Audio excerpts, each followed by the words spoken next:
ईश्वर प्रभु के नाम में हमारे सभी मसीह भाई बहनों को जय मसीह की। परमेश्वर का धन्यवाद है। वचन के माध्यम से परमेश्वर हम सबसे बात करना चाहते हैं। हम देखेंगे प्रेरितों के काम 1 अध्याय 4 और 5 पद। यहाँ पर इस प्रकार से लिखा हुआ है, और उनसे मिलकर उन्हें ये आज्ञा दी, यरूशलेम को न छोड़ो, परंतु पिता की उस प्रतिज्ञा के पूरे होने की बाट जोहते रहो, जिसकी चर्चा तुम मुझसे सुन चुके हो।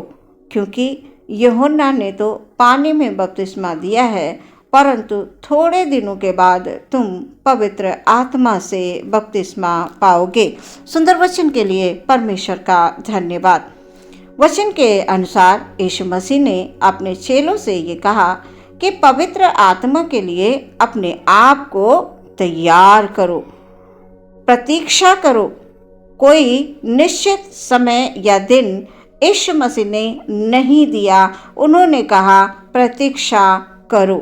जब तक पवित्र आत्मा का अभिषेक तुम्हें ना मिल जाए, तब तक तुम प्रार्थना करो, प्रतीक्षा करो।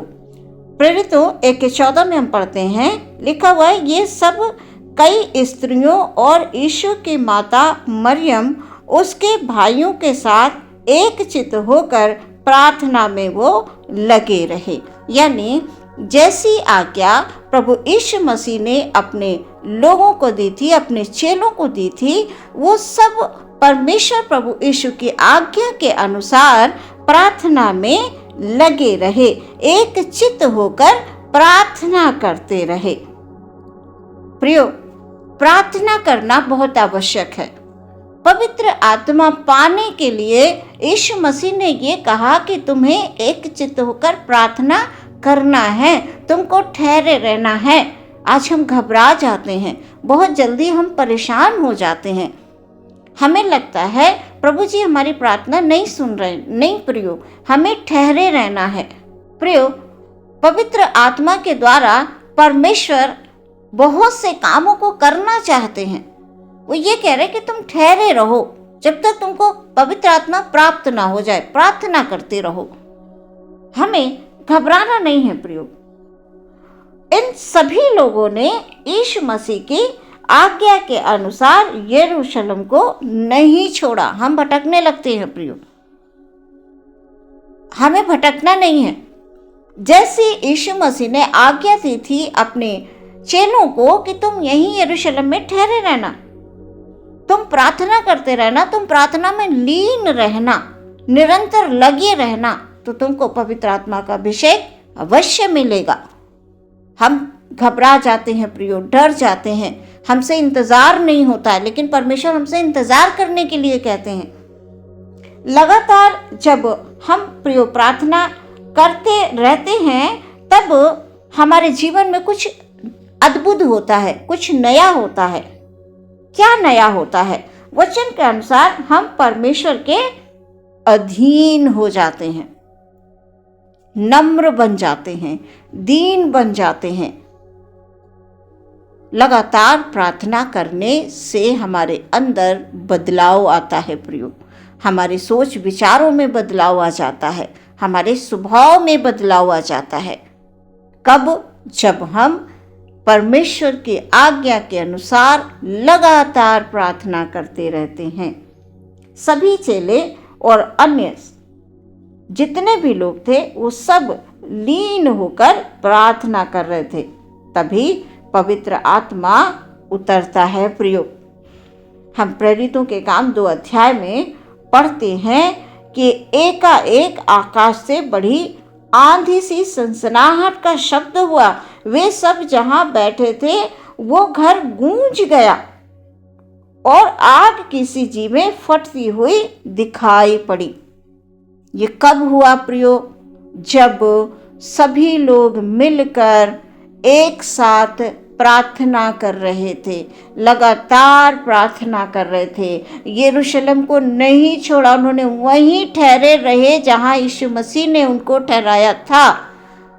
जो यीशु मसीह ने उनसे कहा था, वो उसी बात को लेकर चल रहे थे। हम क्या करते हैं प्रियो?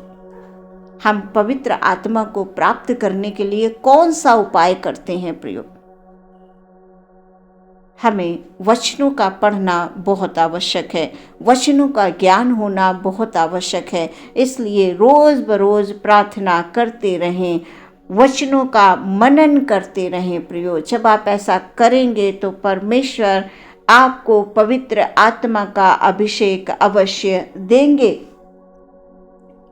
वे सब पवित्र आत्मा से भर गए, हम वचन में पढ़ रहे हैं, भर गए। आँखी सी लपटें दिखाई देने लगी, अन्य अन्य भाषा बोलने लगे। यीशु प्रभु ने अपने चेलों को ये सिखाया कि तुम्हें इंतज़ार करना है, तुम्हें धैर्य रखना है, बाट जोते रहना है, प्रार्थना करते रहना, लगातार करते रहना है। जब ऐसा तुम करोगे तभी तुम पवित्र आत्मा का दान पाओगे। एक जगह ठहरना है। आज तक प्रियो, आज हमारे अंदर धैर्य नहीं है, हम इंतज़ार नहीं कर पाते हैं, हम बहुत जल्दी परेशान हो जाते हैं, हम घबराने लगते हैं और हम इंतज़ार नहीं कर पाते, इसीलिए हमें उसका प्रतिफल भी नहीं मिलता है प्रियो। जब हम परमेश्वर में लगातार प्रार्थना करते रहेंगे तो सच में प्रियो उस प्रार्थना का उत्तर भी हमारे जीवन के लिए सर्वोत्तम होगा। हमें घबराना नहीं है, इधर उधर नहीं भागना है, किसी से कुछ नहीं कहना है, हमें सिर्फ प्रभु की बातों को सुनना है, फिजूल की बातें नहीं सुननी है। बहुत से लोग अपने अपने विचारों के अनुसार आपको राय देंगे, सभी लोग अपनी अपनी राय देते हैं। आपको परमेश्वर की आवाज़ सुननी है कि परमेश्वर क्या कहते हैं। हमें संसार की किसी भी बात पे ध्यान नहीं देना, गलत बातों पे अपने मन को नहीं लगाना है। जब आप लगातार प्रार्थना करते रहेंगे तो आप परमेश्वर के अधीन हो जाएंगे, फिर आप परमेश्वर की आवाज़ को भली भांति सुन पाएंगे। कोशिश करनी है। जब तक हम किसी भी बात की कोशिश नहीं करेंगे प्रियो, तो हम उसका प्रतिफल भी नहीं पा सकते। इसलिए पवित्र आत्मा पाने के लिए जैसा प्रभु ने कहा है, आप उपवास कीजिए, प्रार्थना कीजिए, लगातार आप प्रार्थना करते रहिए। परमेश्वर आपको पवित्र आत्मा का दान देंगे। प्रार्थना का अभिषेक इधर उधर घूमते रहने से या भटकते रहने से हमें प्राप्त नहीं होता है प्रियो, बल्कि एक जगह ठहरने से हमें पवित्र आत्मा का अभिषेक परमेश्वर देते हैं। विश्वास रखें, अपने हृदय में विश्वास को बनाए रखें, यानी एक लंबा समय भी लग सकता है। यीशु के विषय में हम पढ़ते हैं कि यीशु मसीह बपतिस्मा लेकर प्रार्थना कर रहे थे तो आकाश खुल गया और पवित्र आत्मा शारीरिक रूप में कबूतर के समान उन पर उतरा और ये आकाशवाणी हुई कि तू मेरा प्रिय पुत्र है, मैं तुझसे प्रसन्न हूँ। और उसके बाद हम पढ़ते हैं यीशु मसीह को पवित्र आत्मा पाने के लिए प्रार्थना करना पड़ा, प्रार्थना में समय व्यतीत करना पड़ा प्रियो। और हम वचन में पढ़ते हैं कि यीशु मसीह भी प्रार्थना करते थे, पवित्र आत्मा पाने के लिए उन्होंने प्रार्थना की। इसके बाद हम ये पढ़ते हैं कि प्रभु को जंगल में जाना पड़ा, प्रभु को 40 दिन और 40 रात का उपवास करना पड़ा। शैतान ने परीक्षा की उनकी।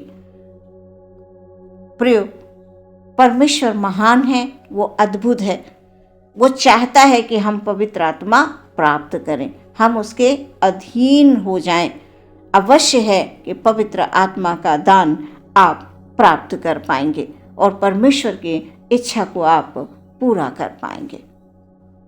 परमेश्वर चाहता है कि मेरे लोग इस संसार में पवित्र आत्मा का दान प्राप्त करें और मेरे अनुसार चलें, और जब वो मेरी इच्छा के अनुसार इस संसार में चलेंगे तो मैं उनकी इच्छा को पूरी करूंगा, उनकी हर आवश्यकता को पूरा करूंगा, उनको जो चाहिए वो मैं उनको दूंगा। पहले मेरे राज्य और धर्म की तलाश करो। जब पवित्र आत्मा का दान आप पा जाएंगे तो आप परमेश्वर में अधिक से अधिक मन लगाएंगे, परमेश्वर के राज्य की आप तलाश करेंगे, बाकी वस्तुएं हमें सब परमेश्वर देंगे। आज के वचन के द्वारा परमेश्वर आपको बहुत सारी आशीष दे और पवित्र आत्मा का दान आप बहुत जल्द प्राप्त कर पाएं। आमीन। हम प्रार्थना करेंगे। धन्यवाद धन्यवाद धन्यवाद महान यीशु प्रभु, हालेलुया हालेलुया। धन्यवाद आज के सुंदर वचन के लिए परमेश्वर, हालेलुया हालेलुया। हमारे हर एक भाई बहन के लिए हम प्रार्थना करते हैं पिता परमेश्वर, हालेलुया। जैसे आज का वचन, तुम यहीं ठहरे रहना, प्रार्थना करते रहना, यरूशलेम में ठहर कर एक चित्त होकर तुम प्रार्थना में लवलीन रहना, हालेलुया करके प्रभु हमारे एक एक भाई एक एक बहन आज के वचन को, हालेलुया, समझ कर खुदावंद निरंतर प्रार्थना करते रहें, ताकि परमेश्वर पवित्र आत्मा को यीशु मसीह के नाम से प्राप्त करने पाए। Hallelujah hallelujah. यीशु का नाम धन्य है। Hallelujah hallelujah. परमेश्वर आप हमें बहुतायत से देना चाहते हैं पिता, बस हम भटक जाते हैं पिता परमेश्वर, हम संसार की बातों में, संसार के कामों में खो जाते हैं प्रभु, और हम तेरे प्रेम से अलग हो जाते हैं पिता परमेश्वर। हमें इधर उधर नहीं भटकना है। हमारा कोई भी भाई कोई भी बहन प्रभु जी चिंता में पड़कर भटके नहीं, बल्कि यीशु मसीह से वो प्रार्थना करें, लवलीन रहें प्रार्थना में, ताकि हालेलुया हालेलुया नम्रता और दीनता के साथ, हालेलुया, जब वो लवलीन रहेंगे पिता प्रभु तेरे अधीन हो जाएंगे, तो अवश्य है वो पवित्र आत्मा का दान प्राप्त कर पाएंगे पिता परमेश्वर। एक एक भाई पर, एक एक बहन पर, बच्चों पर, बड़ों पर, जवानों पर परमेश्वर आप अभिषेक कीजिए, पवित्र आत्मा का अभिषेक दीजिए प्रभु जी, ताकि परमेश्वर वो तेरी इच्छा के अनुसार प्रभु जी जीवन में आगे बढ़ने पाए। हालेलुया। धन्यवाद यीशु, धन्यवाद यीशु। प्रार्थना यीशु मसीह के नाम से मांगते हैं, सुने ग्रहण करें पिता। आमीन।